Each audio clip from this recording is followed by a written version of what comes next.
One of the challenges of even trying to have this conversation is the temptation to have it in binary terms. So talking about an us-them way of thinking and being versus an interconnected way of thinking and being, which again poses itself as another binary.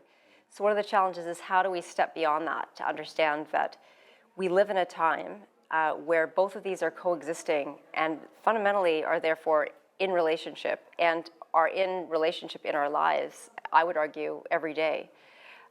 So how do we understand the relationship between these two ways of thinking and being without understanding them in binary form? And the way I've come to understand this or think about it is that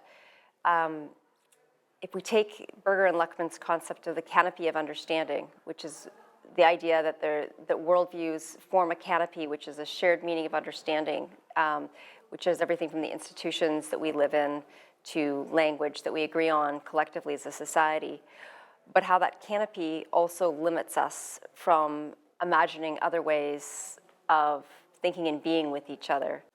So as long as I pose this other way of thinking and being as another canopy, it stays in that binary format. So I've started to propose that an interconnected way of thinking and being, which would see it all in relationship rather than in binary, and it all coexisting and somehow all belonging, is the concept of a tree canopy, which is a very different form of a canopy, which is a canopy that is porous, where there's no hierarchy, where all the parts are essential to one another's thriving and cogeneration of life, where it's possible for forms of being to come and go from other places, so that it's not closed in the same way of the us-them canopy. And it's also an environment, a tree canopy, in which you can imagine a tent canopy or an us-them way of thinking of being, setting up shop and actually situating itself within that tree canopy.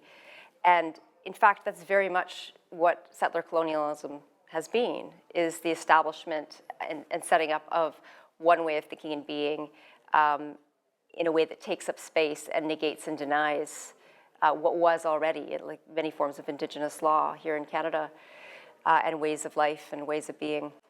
So that's the concept I've been working with, to try to understand how it is that these can coexist. And when I say the tree canopy, again, to be clear, the concept is really necessarily plural. So it's tree canopies, because of course, just like tree canopies, societies are all situated in relation to particular lands and places and peoples and cultures, and they're endless. There's an endless amount of canopies. And even within a single tree canopy, there's layers of canopies within it. So again, that concept of pluralism really defines that concept of the tree canopy.